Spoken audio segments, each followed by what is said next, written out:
It was when we were in Stockholm recently. Grazie molte, molto contenta di essere di ritorno in Italia, lei è già stata qua l'anno passato, non ve l'ho detto, quindi anche perché è molto più caldo qua che per esempio a Stoccolma. So we're going to talk tonight about crisis and adaptation, because our current crisis has many different strands, but they operate on different time frames. At our site, we talk about finance and energy and geopolitics and psychology and climate and environment and population. Many, many things all together. But we're going to focus today on energy and finance because those have the shortest time frame. Those are the things that have the effect that happens the soonest. So that's what people have to be able to get through before they deal with other things that come later on. So in financial terms, we are looking at deflation and depression, like the 1930s.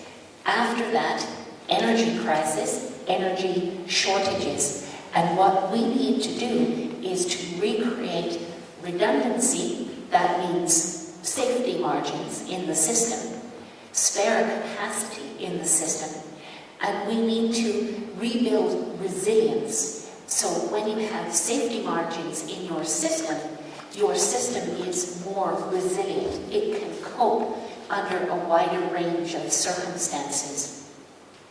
We need to rebuild our local economies as well, because we have become very dependent on trade, on goods that travel thousands of kilometers to reach us, but you can only do that if you have enough money and enough cheap energy.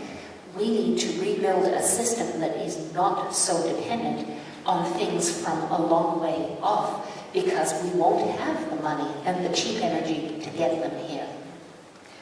Per riassumere, Nicole parlerà appunto della crisi e dell'adattamento. Questa crisi che in effetti ha tanti componenti, ci sono diversi, però secondo lei le principali componenti, soprattutto quelli che si svilupperanno in modo più veloce, è proprio la parte finanziaria e la parte energetica. Quindi si parlerà appunto questi come fenomeni chiave e si parlerà per esempio di depressione deflazionistica e crisi energetica, e anche e soprattutto dell'importanza di sviluppare, come dire, la resilienza che proprio permette ai nostri sistemi di poter reagire in queste crisi. Il mio riassunto è questo, però ditemi se per voi, se Nicole fa, come dire, dei periodi così lunghi, per voi, per tutti va bene, o c'è qualcuno che effettivamente fa fatica a seguire, perché allora chiederei a Nicole di fare dei periodi più brevi, io traduco. Quante persone hanno avuto difficoltà a comprendere per esempio questo primo periodo? Ok.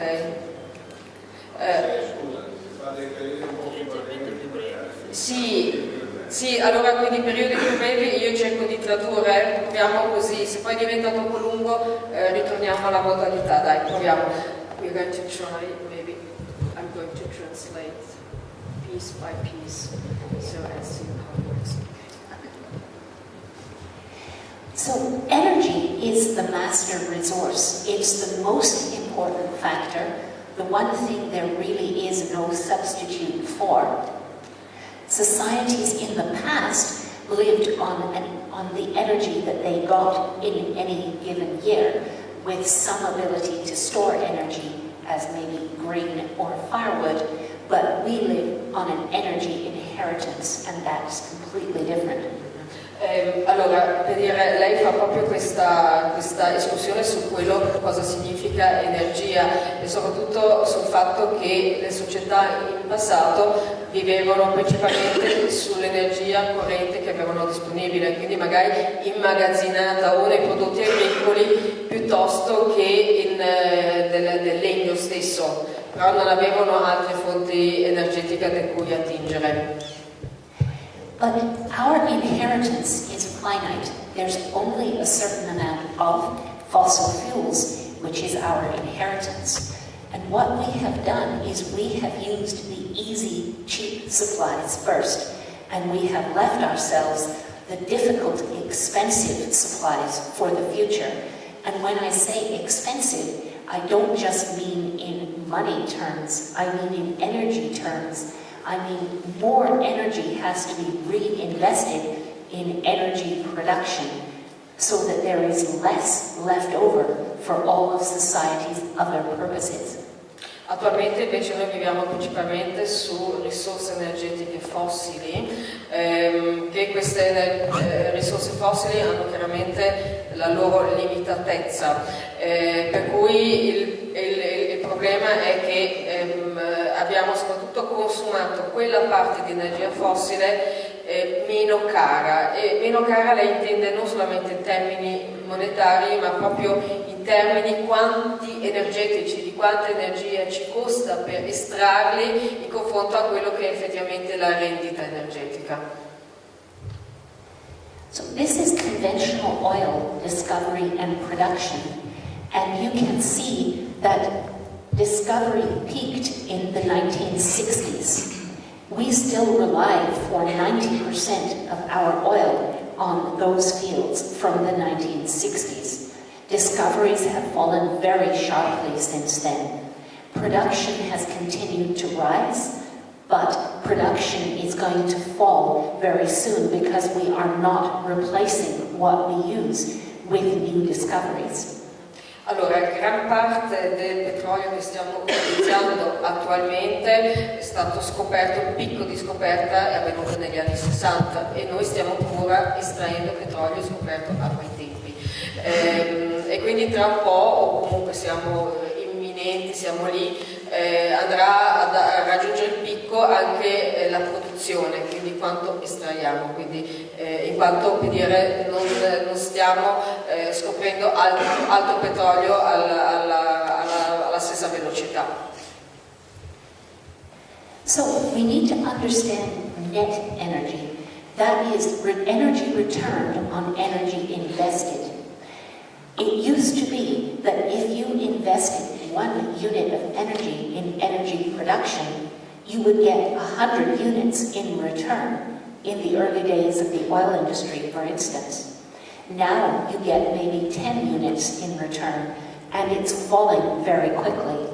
The same argument applies for other kinds of fossil fuels like natural gas, for instance. The energy that is left over for society's purposes after we have reinvested energy in energy production is getting smaller and smaller all the time.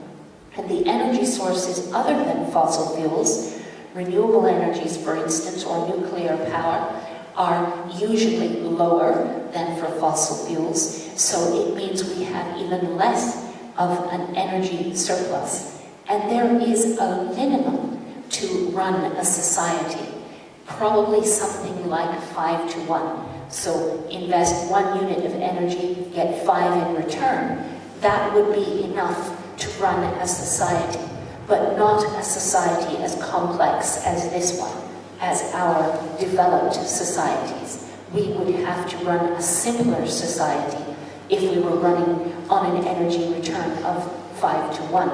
We probably need nearly the 10 to 1 that we have today. Allora, Nicola adesso ha fatto una spiegazione su quello che è questo eroe, no? Che è l'energia ricavata sull'energia investita, ed è quindi l'energia netta effettivamente disponibile. Agli albori dell'industria petrolifera tu investivi 1 di energia per ricavarne 100. Ora come ora noi siamo a livelli che ne investi 1, ne ricavi solamente 10, quindi 10 volte in meno.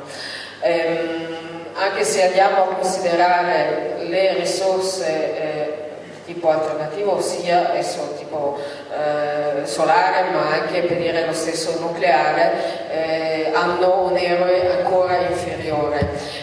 Il problema è che la complessità delle nostre società dipende da quanta energia netta disponibile noi abbiamo, e il minimo per mantenere la nostra complessità è 1 a 5 stimato.